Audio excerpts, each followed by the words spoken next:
How an accountability partner can change everything. After serving as a pilot in World War II, Roger Fisher attended Harvard Law School and spent 34 years specializing in negotiation and conflict management. He founded the Harvard Negotiation Project and worked with numerous countries and world leaders on peace resolutions, hostage crises, and diplomatic compromises. But it was in the 1970s and 1980s, as the threat of nuclear war escalated, that Fisher developed perhaps his most interesting idea. At the time, Fisher was focused on designing strategies that could prevent nuclear war, and he had noticed a troubling fact. Any sitting president would have access to launch codes that could kill millions of people, but would never actually see anyone die, because he would always be thousands of miles away. My suggestion was quite simple, he wrote in 1981.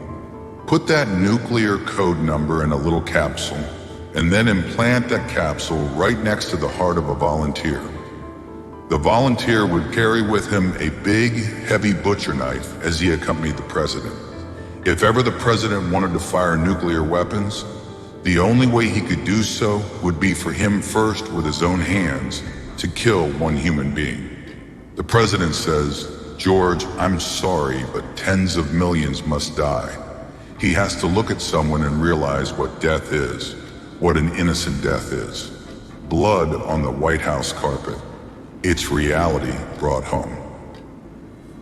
When I suggested this to friends in the Pentagon, they said, "My God, that's terrible.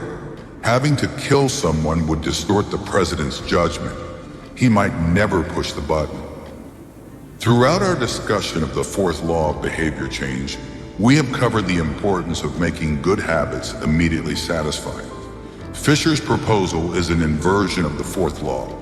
Make it immediately unsatisfying.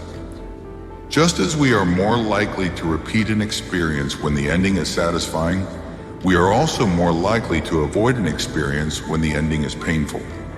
Pain is an effective teacher. If a failure is painful, it gets fixed. If a failure is relatively painless, it gets ignored. The more immediate and more costly a mistake is, the faster you will learn from it. The threat of a bad review forces a plumber to be good at his job. The possibility of a customer never returning makes restaurants create good food. The cost of cutting the wrong blood vessel makes a surgeon master human anatomy and cut carefully. When the consequences are severe, people learn quickly. The more immediate the pain, the less likely the behavior. If you want to prevent bad habits and eliminate unhealthy behaviors, then adding an instant cost to the action is a great way to reduce their odds. We repeat bad habits because they serve us in some way, and that makes them hard to abandon. The best way I know to overcome this predicament is to increase the speed of the punishment associated with the behavior.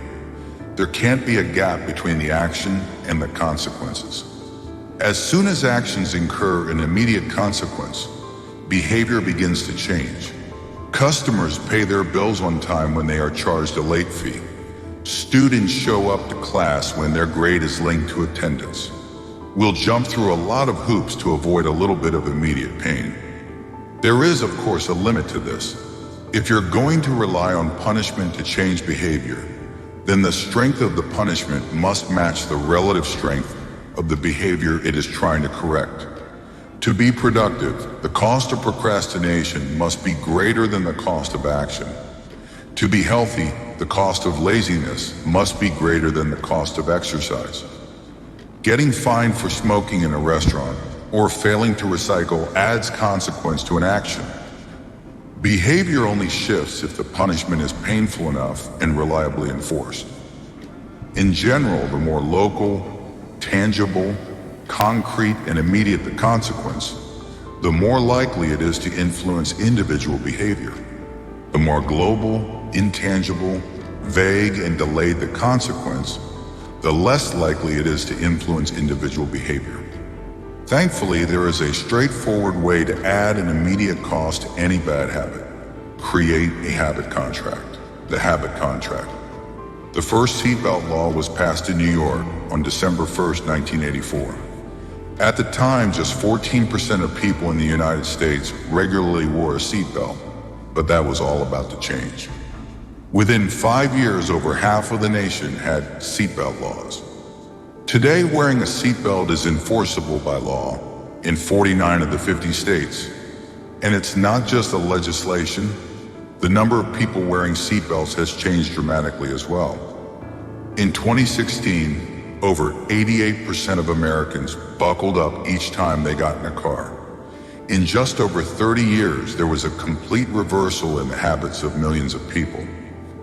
Laws and regulations are an example of how government can change our habits by creating a social contract. As a society, we collectively agree to abide by certain rules and then enforce them as a group.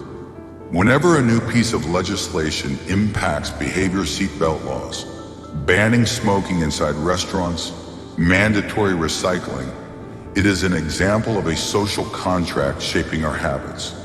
The group agrees to act in a certain way, and if you don't follow along, you'll be punished. Just as governments use laws to hold citizens accountable, you can create a habit contract to hold yourself accountable. A habit contract is a verbal or written agreement in which you state your commitment to a particular habit and the punishment that will occur if you don't follow through. Then you find one or two people to act as your accountability partners and sign off on the contract with you.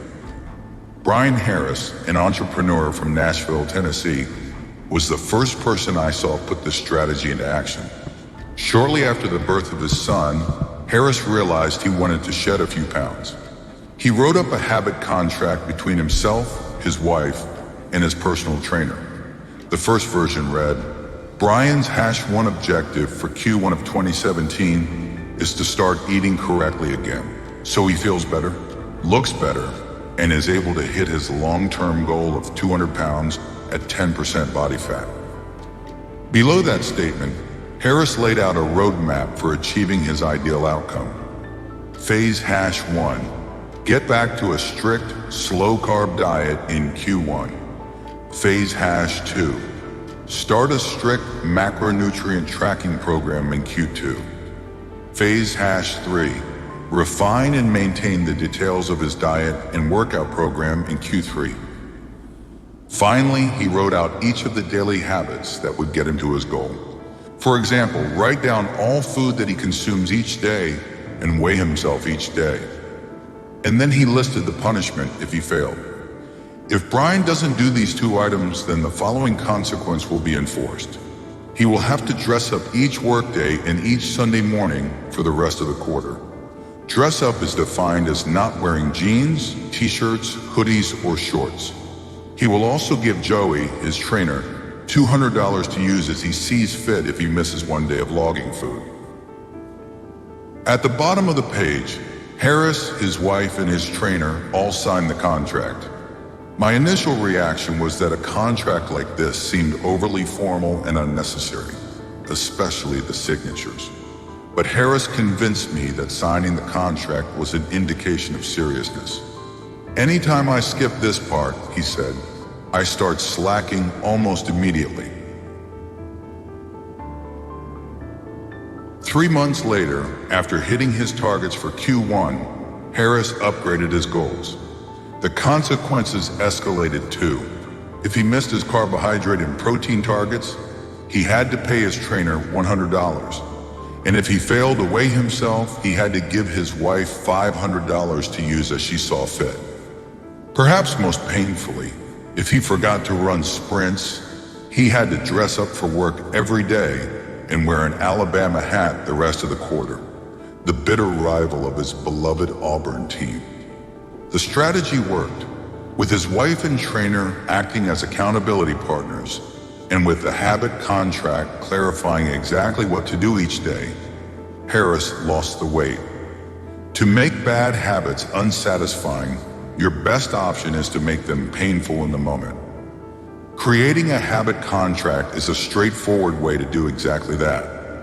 Even if you don't want to create a full-blown habit contract, simply having an accountability partner is useful. The comedian Margaret Cho writes a Joker song every day, She does the song a day challenge with a friend, which helps them both stay accountable. Knowing that someone is watching can be a powerful motivator. You are less likely to procrastinate or give up because there is an immediate cost. If you don't follow through, perhaps they'll see you as untrustworthy or lazy.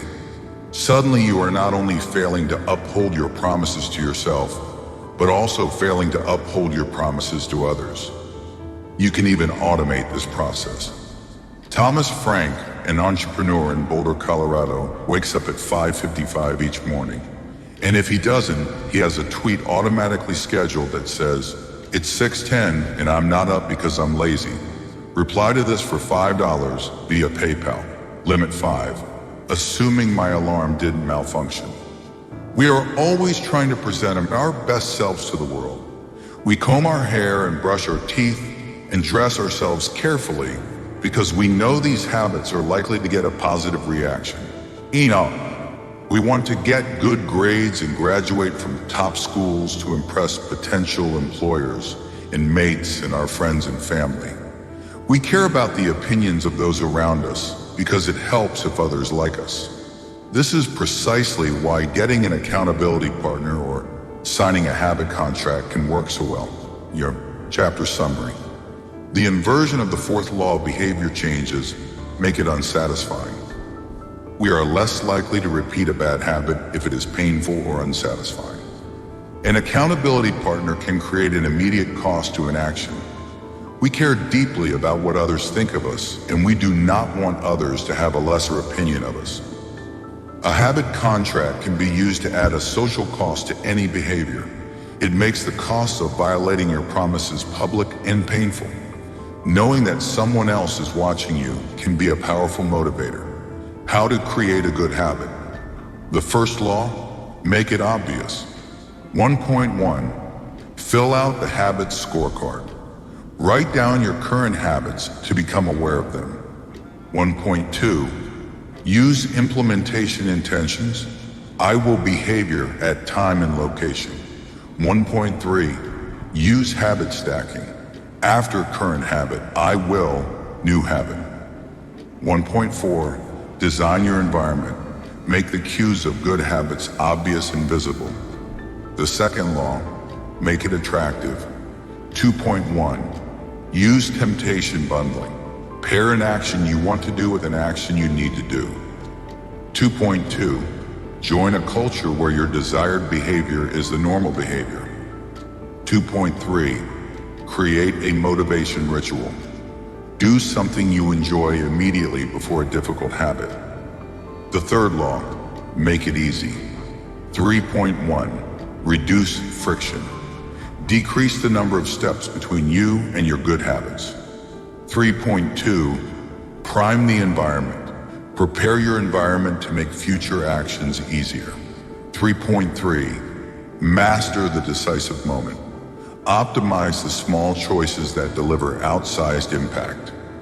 3.4, use the 2-minute rule. Downscale your habits until they can be done in 2 minutes or less. 3.5, automate your habits. Invest in technology and one-time purchases that lock in future behavior. The fourth law, make it satisfying. 4.1, use reinforcement. Give yourself an immediate reward when you complete your habit. 4.2, make doing nothing enjoyable. When avoiding a bad habit, design a way to see the benefits. 4.3, use a habit tracker. Keep track of your habit streak and don't break the chain. 4.4, never miss twice. When you forget to do a habit, make sure you get back on track immediately. How to break a bad habit. Inversion of the first law, make it invisible. 1.5, reduce exposure. Remove the cues of your bad habits from your environment. Inversion of the second law, make it unattractive. 2.4, reframe your mindset. Highlight the benefits of avoiding your bad habits. Inversion of the third law, make it difficult. 3.6, increase friction. Increase the number of steps between you and your bad habits. 3.7. Use a commitment device. Restrict your future choices to the ones that benefit you. Inversion of the fourth law, make it unsatisfying. 4.5. Get an accountability partner. Ask someone to watch your behavior. 4.6. Create a habit contract. Make the costs of your bad habits public and painful.